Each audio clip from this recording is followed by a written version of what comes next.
Hello, नमस्कार. आजचा दिवस खूप बिझी होता आणि खूप घाईगडबडीचा होता आणि त्याच्यात पाऊस पण येत होता मध्ये-मध्ये आणि माझ्या मोबाईलचं कवर खराब झालेलं आहे. त्यामुळे विवेकला वेळ होता तर ते म्हटले, की "चला आपण मोबाईलला कवर घेऊयात."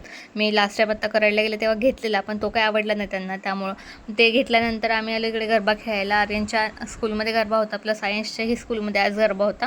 मग तिकडेही गेले आणि सगळीकडे गरबा खेळून झाल्यानंतर संध्याकाळी आर्यनचा बड्डे होता. त्यामुळं घरी बड्डेची तयारी केली. थोडंसं डेकोरेशन केलं आणि लगेच बड्डे सेलिब्रेशन करायला सुरुवात केली. आणि 2 मुलं सांभाळणं म्हणजे 2 वाघांना घरी सांभाळणं असंच असतं, कारण कंटिन्यू ते भांडत असतात. आत्ताही तुम्ही बघू शकता, त्यानं केक कापला, त्याला भरवलं नाही, ह्या गोष्टीमध्ये छोट्या छोट्या गोष्टींनी ते कंटिन्यू भांडत असतात. दोघं अजिबात व्यवस्थित राहत नाहीत एकमेकांबरोबर.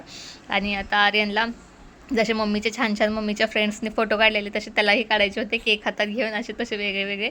तर ते तो करत होता आणि थोडासा ॲक्टिव्हिटी करून दाखवत होता. आणि ह्याच्यासाठी मी खूप छान पोयम लिहिली. मी एखाद्या ब्लॉगमध्ये ती शेअर करेल. आणि त्याच्यानंतर आलो जेवायला मी बाहेर. खूप भूक लागलेली आणि लेटही झालेलं खूप, आणि आज माझ्याकडे वेळच नव्हता स्वयंपाक करत बसायला. मग आलो जेवायला. म्हटलं हे आज नवीन हॉटेल सुरू झालं तर आपण ट्राय करू इथलं जेवण कसं आहे ते.